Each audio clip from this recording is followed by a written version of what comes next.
পরবর্তী সময়ে ভোটাররা আমাদেরকে জিতিয়ে আবার বিধানসভায় দেবে, এতটুকুই বলবো। যে ভোট পেয়েছেন তাতে আপনি খুশি? যা ভোট পেয়েছি, একটা ভোটার হলো আমাকে ভোট দিয়েছে, তার জন্য ভোটারদেরকে ধন্যবাদ। সাংগঠনিক মাঠে থাকবো, মাঠে আছি, মাঠে থাকবো। সাংগঠনিক দুর্বলতা সামনে আসছে না? যে ভোট প্রহসন নিয়ে সেই ব্যাপারে কি মনে করেন প্রহসনের জন্য আপনারা হ্যাঁ, প্রশাসনের জন্য আমরা পিছিয়ে আছি।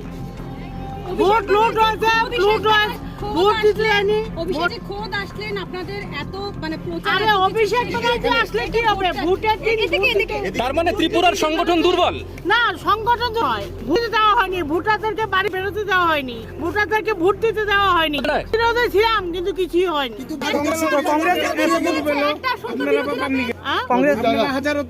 বিরোধীরা তো পেলেন, আমি হাজার ক্রস করেছি। বিরোধীরা তো একটা আসন পেলেন। হ্যাঁ, তাহলে ভোট দেওয়া হয়নি এই তার কথাটা জন্য অসংখ্য ধন্যবাদ।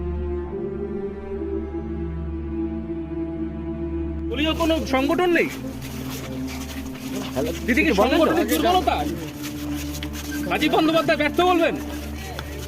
পান্নাদি রাজীব বন্দ্যোপাধ্যায় ব্যর্থ? আপনার কি আপনি তো মানে এত কম ভোট জামানত বাজে আশাবাদী ছিল, কোনো ধরনের অভিযোগ আপনার অনেকটা অভিযোগও ছিল, তো এখন মানে কি দুর্বলতা বলবেন?